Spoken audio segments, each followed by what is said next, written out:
ಬರ್ಬೋದು.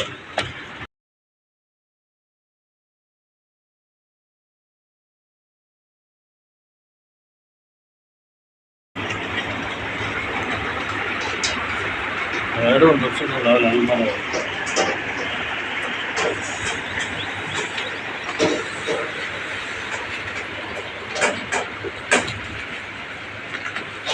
ಇದನ್ನು ಮಾಡಿಸ್ಬೇಕು ಫಸ್ಟ್.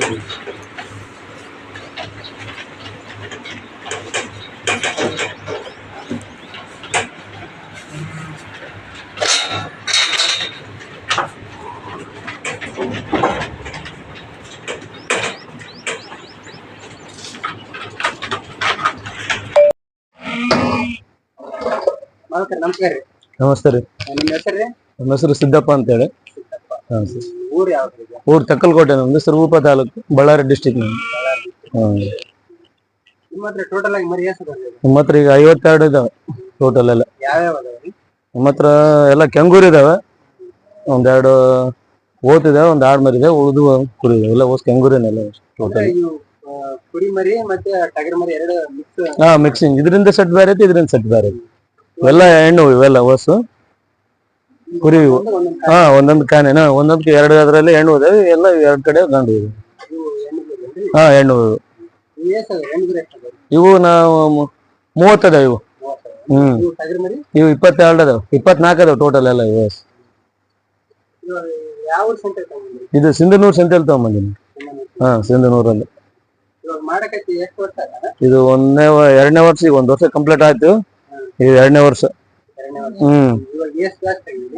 ಇದು 4ನೇ ಬ್ಯಾಚ್ ಅದು ಈಗ. 4ನೇದು ಆಗಿದೆ, ಪರವಾಗಿಲ್ಲ. ಇವ್ರದ್ದೇ ಸ್ವಲ್ಪ ನಮ್ಗೆ ಇದು ಹಂಗೆ ತಗೊಂಬಂದ್ ಇಟ್ಬಿಟ್ಟಿವಲ್ಲ. ಇವೇ ಏನಿದಾಗಿಲ್ಲ, ಹೆಣ್ಣು ಮರಿ ಇದೆ. ಇವು ಗಂಡು ಮರಿ ಏನು ಬೇಸಿದೆ, ಚೆನ್ನಾಗಿದೆ, ಇದು ಬರ್ತಿದೆ. ಇವು ಗಂಡು 3 ಬ್ಯಾಚ್ ಆಗಿದೆ. ಯಾವ್ದು ಒಂದು ಮೊದ್ಲದ್ರಾಗ 2 ಹಂಗೆ ಉಳ್ಸಿದೀವಿ. ಇವು ಇವು 2 ಅದಾವಲ್ಲ ದೊಡ್ಡ, ಇವು ಮೊದ್ಲದ್ರಾಗಳು. ಇವು 1 ವರ್ಷದ ಈಗ ಕೊಡೋದಿಲ್ಲ, ಇವ್ ಗಂಡುಕ ಕೊಡಿಲ್ಲ, 2ಕ್ಕ.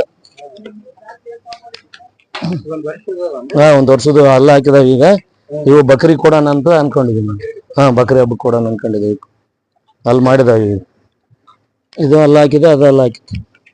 2 ಅಲ್ಲ ಆಯ್ತಿದೆ. 2 ಅಲ್ಲ ಹಾಕೈತಿ. ಸಿಂಧನೂರು ಸಂತೆ. ಸಿಂಧನೂರು ಸಂತೆ ತಗೊಂಬಂದಿವಿ. ಕೂಕನ್ ಪಲ್ಯ ತಗೊಂಬಂದಿದ್ವಿ. ಅಷ್ಟು ಕೂಕನ್ ಪಲ್ಯ ಸಂತೆ ತಗೊಂಬಂದಿದ್ವಿ. ಇವು ಮೊನ್ನೆ ಸಿಂಧನೂರು ಸಂತೆ ತಂದು, ಇವು ಕೂಡ ಸಿಂಧನೂರು ಸಂತೆಗೆ ತಗೊಂಬಂದಿರ. ಇವು ಇಲ್ಲ, ಆಯ್ಕೆ ಮಾಡ್ಕೊಂಡು ತಗೊಂಬಂದಿದೆ. ಒಂದ್ಸರಿ ಸಿಂಧನೂರಾಗ 10 ತಗೊಂಬಂದಿದ್ವಿ. ಆಮೇಲೆ ಮತ್ತೆ ಬೇರೆ ಕಡೆ ಒಂದು 12 ತಗೊಂಬಂದಿ. 22 ಇದಾವೆ ಸದ್ಯಕ್ಕೆ ಈಗ. 22 ಇದೆ. ಇದೊಂದು, ಇನ್ನೊಂದು ಇದ್ರ ಜೊತೆ ಒಂದೈತೆ. ಆಡ್ಮರಿ ಓತು ಇದೆ, ಅದು ಆಡ್ಮರಿ. ಅದು ಟೋಟಲ್ 24 ಇದೆ.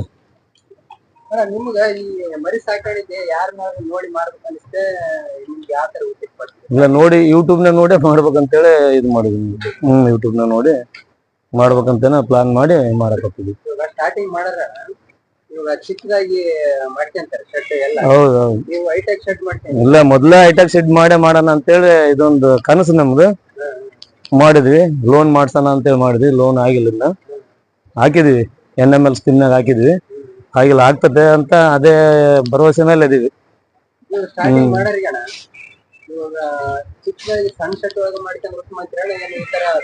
ಇಲ್ಲ, ಸಣ್ಣದ್ ಮಾಡ್ಕೊಂಡ್ ಮೇಲೆನೆ ದೊಡ್ಡ ಮಾಡ್ಕೊಂಡ್ ಚೆನ್ನಾಗಿರುತ್ತೆ.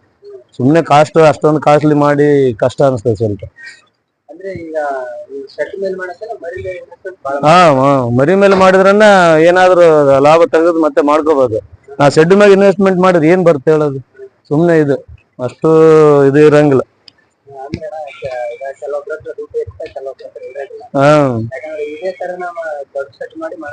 ಇಲ್ಲ, ದೊಡ್ಡ ಶೆಡ್ ಮಾಡಿ ಮಾಡಬಾರ್ದು ಫಸ್ಟಿಗೆ. ಯಾಕಂದ್ರೆ 1 ಬ್ಯಾಚ್ 2 ಬ್ಯಾಚ್ ನೋಡ್ಕೊಂಡ್ರೆ ಹೆಂಗದೆ ಏನಿಲ್ಲ ಇದ್ರಾಗೆಲ್ಲ ಓಟ್ ತಿಳ್ಕೊಂಡು ಆಮೇಲೆ ದೊಡ್ಡದನ್ನ ಮಾಡಿ ಏನನ್ನ ಮಾಡಿ ಇಂಪ್ರೂವ್ಮೆಂಟ್ ಆದಂಗೆಲ್ಲ ಮಾಡಿದ್ರೆ ಚೆನ್ನಾಗಿರ್ತದೆ ಅಂತ ನನ್ನ ಅನಿಸಿಕೆ.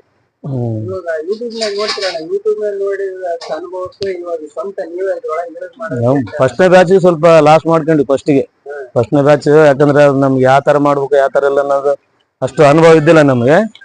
ಈಗ ಒಂದ್ ಬ್ಯಾಚ್ ಆದ್ಮೇಲೆ ಈಗ ಚೆನ್ನಾಗಿ ಬರ್ತದೆ ಮರಿಗಳಿಗೆ, ಬೆಸ್ಟ್ ಗ್ರೋತಿಂಗ್ ಬೆಸ್ಟ್ ಬರ್ತದೆ. ಈಗ ನಾವು 2 ತಿಂಗಳ ಇನ್ನು ಅಷ್ಟೇ. ಇವಾಗ ಈ ಒಂದ್ ಮರಿ ಸ್ಟಾರ್ಟಿಂಗ್ ಎಷ್ಟು, ಒಂದ್ ಮರಿ ಎಷ್ಟು ತಗೊಂಡ್ಬಂದ್ರಿ? ನಾವು 6800 7100 ಅಂತ ತಗೊಂಡ್ಬಂದಿದ್ವಿ. 7100 ಇರೋದು ಜಾಸ್ತಿ, 7600 ಇದೆ ಇದ್ರಾಗ. ಮತ್ತೆ ಎಷ್ಟು ತಿಂಗಳು ಆಯ್ತು ತಗೊಂಡ್ಬಂದು? 2 ತಿಂಗಳಾಯ್ತು, ಮೊನ್ನೆ 3ನೇ ತಾರೀಕಿಗೆ 2 ತಿಂಗಳಾಯ್ತು. 2 ತಿಂಗಳಾಯ್ತು. ಗ್ರೋತ್ ಆಗ್ಯಾವ, ಇನ್ನು ಮಾಡ್ಬೇಕಿತ್ತು ಏನ? ಇಲ್ಲ, ಗ್ರೋತಿಂಗ್ ಆಗ್ಯಾವ, ಬೇಸ್ ಆಗ್ಯಾವ ಈ ಸರ್. ನಮ್ಗೆ ಓದ್ ಬ್ಯಾಚಿಗೆ ಈ ಬ್ಯಾಚ್ ನೋಡಿದ್ರೆ ಪರವಾಗಿಲ್ಲ, ಬೇಸ್ ಬಂದ ಬರೋದೇನು. ಈ ಸರಿ ಬೇಸ್ ಬಂದು. ಈಗ ಒಂದ್ ಬ್ಯಾಚ್ ಅಂದ್ರೆ ಎಷ್ಟು ತಿಂಗಳು ಇಟ್ಕೊಂಡ್ರಿ? ನಾವು 4 ತಿಂಗಳು ಇಟ್ಕೊಂತೀವಿ. 4 ತಿಂಗಳು ಇಟ್ಕೊಂತೀವಿ. 4 ತಿಂಗಳ ಅನ್ನೋದ್ರಾಗ ಒಂದ್ ಮರಿ ಎಷ್ಟು ಮಾರ್ಬೋದ? ಅಂದ್ರೆ ಒಂದು 10 ಸಾವಿರಕ್ಕೆ ಮಾರ್ಬೋದು. ಲಾಭ ಇರುತ್ತೆ? ನಮ್ಗೆ 7,500 ತಗೊಂಬಂದ್ರು ಮತ್ತೆ 10 ಅಂದ್ರೆ 1,000-1,200 ಖರ್ಚು ಬಂದ್ರೆ ಒಂದು ಅರ್ಧ ಖರ್ಚು, ಒಂದು ಅರ್ಧ ಲಾಭ ಹೋಗ್ತದೆ. ಅಂದ್ರೆ ಒಂದು ಸ್ವಲ್ಪ ಹಾಕಿದ್ರೆ ಅಷ್ಟು ಇದು ಯಾರಲ್ಲ, ಒಂದು 50 100 ಹಾಕಿರೋ ಒಂದಕ್ಕೆ ಒಂದು 2,000 ಉಳಿದ್ರೆ 100ಕ್ಕೆ ಜಗ್ಗಿ ಆಗ್ತದೆ. ನಾವು ಸ್ವಲ್ಪ ಮಾಡ್ಕೊಂಡ್ರೆ ಸ್ವಲ್ಪ ಇದೇನೆ. ದೊಡ್ಡ ಸೆಟ್ ಮಾಡಿ ಸ್ವಲ್ಪ ಜಾಸ್ತಿನೇ ಆಗ್ಬೋದು. ಜಾಸ್ತಿ ಹಾಕಿದ್ರೇನೆ ಚೆನ್ನಾಗಿರುತ್ತೆ. ನೀವು ಅಲ್ಲಿ ಹೋಗ್ತಿರಲ್ಲ ಮರಿ ತರಕ, ನೀವು ಯಾರ ಅನುಭವಕ್ಕೆ ಕರ್ಕೊಂಡ್ರೆ ನಿಮ್ಗೆ ಅನುಭವ? ಫಸ್ಟಿಗೆ ನಾವು ಬೇರೆ ಕರ್ಕೊಂಡು ತಗೊಂಡ್ಬಂದ್ವಿ. ಫಸ್ಟಿಗೆನೆ 2 ಸರಿನು ಹಂಗೆ ಮಾಡಿದ್ವಿ. ಈಗ ಏನಿಲ್ಲ, ನಾವೇ ಡೈರೆಕ್ಟ್ ನಾವೇ ತಗೊಂಡ್ಬರ್ತೀವಿ. ನಾವು ನಮ್ಮ ಫ್ರೆಂಡ್ ಇದಾರೆ, ಅವ್ರು ಇಬ್ರು ಕಲ್ಸಿ ಮಾಡಿದ್ದೀವಿ ನಾವು ಇಬ್ರು. ಅವ್ರು ಏನದು ಯಾವಾಗ ತಗೊಂಬಂದ್ಬಿಟ್ಟಿವಿ, ಅದನ್ನ ತಗೊಂಬಂದಿದ್ದೇ ಇದೆ. ಬಂದಿಲ್ಲ ಗ್ರೋತ್. ಹೊರಗ್ ಬಿಡ್ಬೇಕಂತ, ಅವ್ನು ಹೊರಗಡೆ ಬಿಟ್ಟು ಹೊರಗಡೆ ಮೇಯ್ಬೇಕಂತ. ಹೊರ ಮೇಯ್ದ್ರೆ ಮಾತ್ರ ಚೆನ್ನಾಗ್ ಬರ್ತದ ಅಂತಾರ. ನಾವ್ ಒಂದೇ ಕಡೆ ಹಾಕ್ಬಿಟ್ಟಿದ್ವಿ. ಇಲ್ಲಿ ಅವಕ್ಕ ಕಾಳು ಕಡಿಮೆ ಹಾಕ್ತಿವಿ, ಹಾಕಲ್ಲ ಕಾಳನ್, ಬರೀ ಮೇವ್ ಹಾಕ್ತಿವಿ. ಸ್ವಲ್ಪ ಒಂದ್ 2 ತಾಸು ಹೊರಗಡೆ ಬಿಡ್ತೀವಿ. ಇಲ್ಲೇ ಹಿಂದ್ಗಡೆ ಹೊಲ ಇದೆ ನಮ್ದು, ಇದಾಕಿದ್ವಿ, ಮೇವ್ ಹಾಕಿದ್ವಿ. ಅದ್ರಾಗ 2 ಎಕರೆ ಅದನ್ನ ಮೇಯ್ಸ್ ಹಸಿ ಹುಲ್ಲು ಹಾಕಿದ್ವಿ ನೋಡಿ. ಈಗ ಅದೇ ಹಸಿ ಅದು. ಇವ್ ಕೊಡೋದಿಲ್ಲ, ಈಗ ಇದು ಬರಲ್ಲ. ಹಸಿ ಹುಲ್ಲು ತಿಂದ್ರೆ ಗ್ರೋತಿಂಗ್ ಬರಲ್ಲ ಜಲ್ದಿ. ಹಂಗಾಗಿ ಹಸಿ ಹುಲ್ಲು ಟಚ್ ಮಾಡಬಾರ್ದು, ಬರೇ ಬೀದಿ ಆಗ್ತಾವ. ಆರೋಗ್ಯ ಕೆಟ್ಟೋಗ್ಬಿಡ್ತಾವ ಜಾಸ್ತಿ ಆದಷ್ಟು. ಆ ಕಾರಣಕ್ಕಾಗಿ ಇದು ಮಾಡಂಗಿಲ್ಲ. ಇವಕ್ಕೆ ಒಣ ಮೇವು ಕೊಟ್ಟಂಗೆಲ್ಲ ಚಲೋ ಇರ್ತದೆ. ಒಣ ಮೇವನೇ ಮೇನ್. ಫಸ್ಟ್ ಬ್ಯಾಚ್ ತಗೊಂಬಂದು ಬರೇ ಹುಲ್ಲು ಹೊಲ್ದಾಗ 2 ಎಕರೆ ಹುಲ್ಲು ಹಾಕ್ಬಿಟ್ಟಿವಿ. ಅದನ್ನೇ ಕೊಯ್ಕೊಂಬಂದ್ 3 ಸತ್ಲು 4 ಸತ್ಲು ಅದನ್ನೇ ಹಾಕ್ಬಿಟ್ಟಿವಿ. ಹಂಗಾಗಿ ಬರೇ 2 ದಿನಕ್ಕೆ 3 ದಿನಕ್ಕೆ ವಾರಕ್ಕೊಂದ್ಸರಿ ಬೇದಿ ಆಗದ ಬರೀ ಗ್ರೋತಿಂಗ್ ಬರಲ್ಲ. ಒಂದ್ ಸರಿ ಬೇದಿ ಆಗತ್ತೆ ಅಂದ್ರೆ 1 ವಾರ ತಿಂದಿದ್ದು ವೇಸ್ಟ್ ಆಗ್ಬಿಡ್ತದೆ. 1 ವಾರ ತಿಂದಿದ್ದು ವೇಸ್ಟ್ ಆಗ್ಬಿಡ್ತದೆ. ಹಿಂಗೈತೆ ಒಂದೇ ಸರಿ ಹೊಟ್ಟೆ ಎಲ್ಲ ತಳ್ಳಗ ಆಗ್ಬಿಡ್ತದೆ ಒಂದೇ ಸರಿ. ಮತ್ತೆ ಸಪ್ಪಗಾಗ್ತದೆ, ಇದಾಗಂಗಿಲ್ಲ. ಗಟ್ಟಿ ಮೇವು ಒಂದಂಗೆ ಬರಲ್ಲ. ತಿಂದಾಗಂದ್ರೆ ದಪ್ಪ ಆಗ್ತದೆ ಹೊಟ್ಟೆ ಅಷ್ಟೇ. ಮತ್ತಿದ್ದಂಗೆ ಮತ್ತೆ ತಳಗ ಆಗ್ಬಿಡ್ತದೆ. ಹಂಗೆ ಪಿಂಡ ಬರಲ್ಲ, ಸತ್ತು ಇದೇ ಬರಲ್ಲ ಪುಟ ಅದಕ್ಕೆ.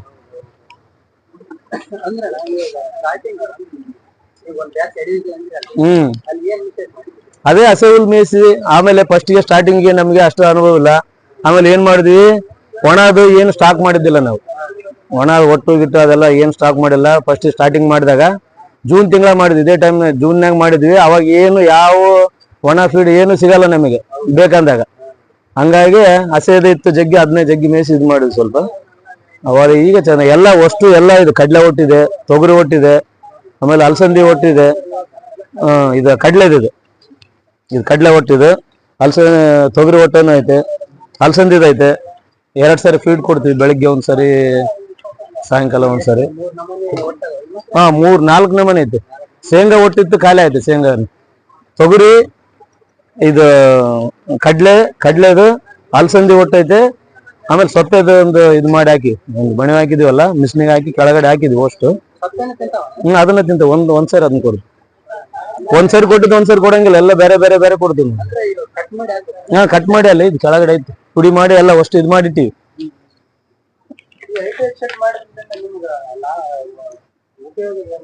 ಹೈಟೆಕ್ ಸೆಟ್ ಮಾಡೋದ್ರಿಂದ ಏನಾಗ್ತದೆ ಅಂದ್ರೆ ಮರಿ ಚೆನ್ನಾಗಿ ಜಲ್ದಿ ಗ್ರೋತಿಂಗ್ ಬರ್ತವೆ. ಯಾಕಂದ್ರೆ ಕೆಳಗಡೆ ರೊಚ್ಚ ಆಗ್ತದೆ ಎಲ್ಲ ರಚ್ ಮಾಡ್ಕೊಂತಾವ, ಅದಕ್ಕೆ ಅಷ್ಟೊಂದು ಇದು ಆಗಂಗಿಲ್ಲ. ಕಾಲಿಗೆ ಹತ್ಬಾರ್ದಂತ ಅವಕ್ಕ ಕಾಲಾಗ ಇಕ್ಕಿ ಹಾಕಿದ್ದು ಅದೇ ತುಳಿದು ಉಚ್ಚವಿದ್ದು ಗರ್ಚು ಗಿರ್ಚು ಕೆಳಗಡೆ ಮಣ್ಣು ಎಲ್ಲ ಸೇರ್ಕೊಂತದಲ್ಲ, ಜಲ್ದಿ ಇದು ಬರಂಗಿಲ್ಲ ಅಂತಾರ ಅವಕ್ಕ. ಅದಕ್ಕಾಗಿ ಹೈಟೆಕ್ ಶೆಡ್ ಮಾಡಕ್ಕೆ ಇದು ಮಾಡಿದ್ವಿ.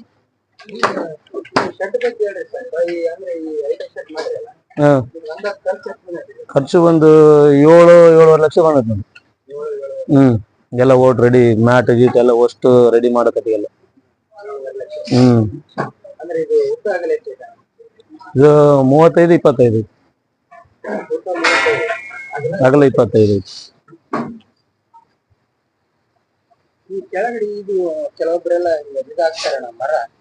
ಕಟ್ಟಿಗೆದ ಹಾಕ್ತಾರೆ.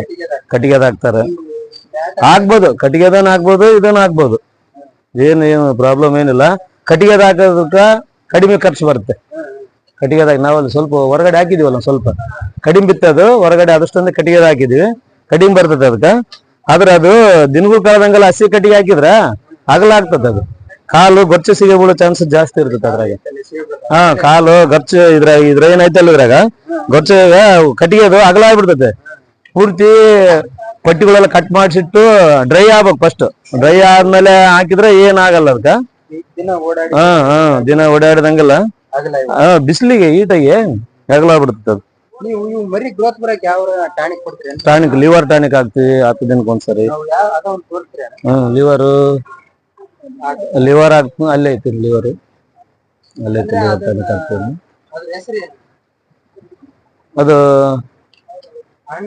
ಅದು ಇದು ಕೂಡ ಮುರ್ತು. ಏನ್ ಇದು ಹಾಕೋದ್ರಿಂದ ಏನಾಗ್ತದೆ ಅಂದ್ರೆ ಉಪಯೋಗ ಅವಕ್ಕ, ಡೈಜೆಷನ್ ಚೆನ್ನಾಗ್ ಆಗ್ತದೆ, ಆರೋಗ್ಯವಾಗ್ತದೆ, ತಿಂದದ್ದು ಜೀರ್ಣಕ್ರಿಯೆ ಜಲ್ದಿ ಮಾಡ್ಕೊಂತಾವೆ, ಹಾಗಾಗಿ ಮೇವು ಬೇಸ್ ಮೇಯ್ತಾವ. ಜಲ್ದಿ ಅರಗಿಸಂದು ಮೇಯ್ತಾವ ಅಷ್ಟೇ. ಜೀರ್ಣಕ್ರಿಯೆ ಜಲ್ದಿ ಆಗ್ತದೆ, ಮಾಡ್ತೇವೆ, ಆರೋಗ್ಯವಾಗ್ತದೆ. 5 ಲೀಟರ್ ಬಾಟ್ಲಿ ಇದು 1500 ರೂಪಾಯಿ ಇರ್ಬೇಕು. 1500 ರೂಪಾಯಿ.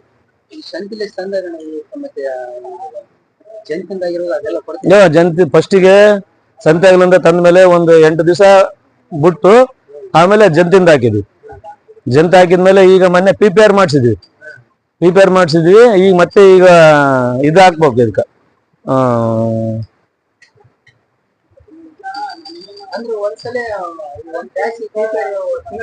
ಇಲ್ಲ ಒಂದೇ ದಪ್ಪ ಸಾಕು, ಒಂದ್ಸತಿ ಸಾಕು. ಅವಕ್ಕಾದ್ರೆ 2 ಸತಿ ಆಯ್ತು ಮಾಡಕ. 3 ತಿಂಗಳ 4 ತಿಂಗಳಿಗೆ ಒಂದ್ಸರಿ ಮಾಡಿಸ್ತೀವಿ. 3 ತಿಂಗಳ ಒಂದ್ಸರಿ ಮಾಡಿಸ್ಬೇಕಂತ PPR ಮಾಡಿದ್ವಿ.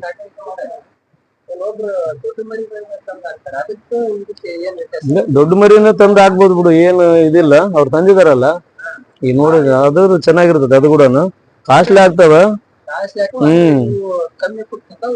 ಜಾಸ್ತಿ ತಿಂತಾವ ಅಷ್ಟೇ, ಜಾಸ್ತಿ ತಿಂತಾವ, ಜಲ್ದಿ ಇದಾಗ್ತಾವ. ಕಟ್ತಾರೆ. ಇಲ್ಲ, ಇವು ಚಿಕ್ಕ ಇದಾವ, ಇನ್ನ ಇವು ಬಿಟ್ರೆ ಹಿಂಗೆ ಓಡಾಡ್ತಾವ. ಇವು ದೊಡ್ಡ ಇದೆ ನೋಡು, ಇವು ಕಟ್ಟಿ ಆಗ್ತದೆ. ಇವು ಅಷ್ಟು ಬದ್ನಂದ್ರೆ ಇವು ಕೂಡ ಕಟ್ಟಿ ಹಾಕ್ಬೇಕಾಗ್ತದೆ. ಒಂದ್ಕೊಂದ್ ಇರ್ದಾಡೋದು, ಇದು ಮಾಡೋದು, ಕೋಡ್ ಮುರ್ಕೊಳೋದು, ಅದು ಮಾಡೋದು, ಇದು ಮಾಡೋದು ಮಾಡ್ಕೊಂಡ್ಬಿಡ್ತಾವೆ. ಸಣ್ಣ ಮರಿ ಸಾಕಿದ್ರೆ ಬಡ್ಜೆಟ್ ಕಡಿಮೆ ಇರ್ತದೆ, ಲೋ ಬಡ್ಜೆಟ್ ನಲ್ಲಿ ಆಗ್ತದೆ. ಇದಂದ್ರೆ 5800, 6000, 6500, 7000 ತಕ್ಕನ ತಗೊಂಡ್ಬರ್ಬೋದು. ಇನ್ನಾದ್ರೂ ಮೇಂಟೈನ್ ಮಾಡೋದಾ ದುಡ್ಡು ತಂದ್ರೆ ಮೇಂಟೆನೆನ್ಸ್ ಇಂದ ಏನು ತೊಂದರೆ ಇರಂಗಿಲ್ಲ. ಎಲ್ಲ ಫಸ್ಟ್ ಆಲ್ರೆಡಿ ಎಲ್ಲ ಮಾಡ್ಯಾಕ ಕಳ್ಸಿಬಿಟ್ಟಿರ್ತಾರ ಅವ್ರ. ಫಸ್ಟಿಗೆ ಜಂತ ಹಾಕಿರ್ತಾರ, PPR ಮಾಡಿಸಿರ್ತಾರ, ಇನ್ನ ಏನೇನೋ ಮಾಡವೆಲ್ಲ ಮಾಡ್ಕೊಂಡ ತಗೊಂಬಂದಿರ್ತೀವಿ. ವ್ಯಾಕ್ಸಿನೇಷನ್ ಎಲ್ಲ ಮುಗಿಸಿರ್ತಾರ ಅವರು. ನಾವೆಲ್ಲ ಓಸ್ ಮಾಡ್ಕೋಬೇಕು. ಈಗ ಮಕ್ಕಳ ತರ ನೋಡ್ಕೋಬೇಕು. ಫಸ್ಟ್ ತಂದು ಸಣ್ಣ ವಿದ್ನೆ ಅಂದ್ರ ಈ ಫಸ್ಟಿಗೆ ಜಂತ ಹಾಕಿದ್ವಿ. ಜಂತ ಹಾಕಿ ಮೊನ್ನೆ PPR ಮಾಡಿಸಿದ್ವಿ ಡಾಕ್ಟರ್ ಕರ್ಸಿ. ಈಗ ಒಂದು ಡೋರಮೆಟ್ ಮಾಡಿಸ್ಬೇಕು.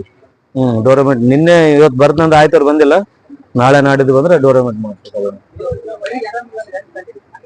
ಅವೆಲ್ಲ ಸಪ್ಪ ನಿಂತ್ಕೊಂಡ್ಬಿಡ್ತದೆ, ಹೋಗಿ ಒಂದ್ ಸೈಡ್ ನಿಂತು ಬಿಡ್ತದ ಮರಿ. ಆರಾಮಿಲ್ಲ ಅಂದ್ರೆ ಅದು ಇದ್ರ ಜೊತೆಗೆ ಸೇರಂಗಿಲ್ಲ. ಅದು ಸೈಡ್ ಹೋಗಿ ಕುಂತ್ಕೊಂತತೆ, ಇಲ್ಲ ಮಲ್ಕೊಂಡ್ಬಿಡ್ತದೆ, ಒಂದ್ ಕಡೆ ನಿಂತ್ಕೊಂತ. ಅವಾಗ ಅಬ್ಸರ್ವ್.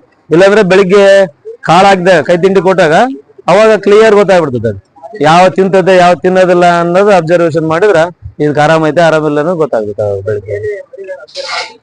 ಡೈಲಿ ಇನ್ನೊಂದ್ ಸ್ವಲ್ಪ ಹೊತ್ತಿಗೆ ಬರ್ತಿದ್ವಿ, 3-3:30 ಬರ್ತಿದ್ವಿ. ಊಟಕ್ಕೆ ಹೋಗಿತ್ತು. ಈಗ ನೀವು ಬಂದದಕ್ಕೆ ಬಂದಿವಿ, ಜಲ್ದಿ ಬಂದು.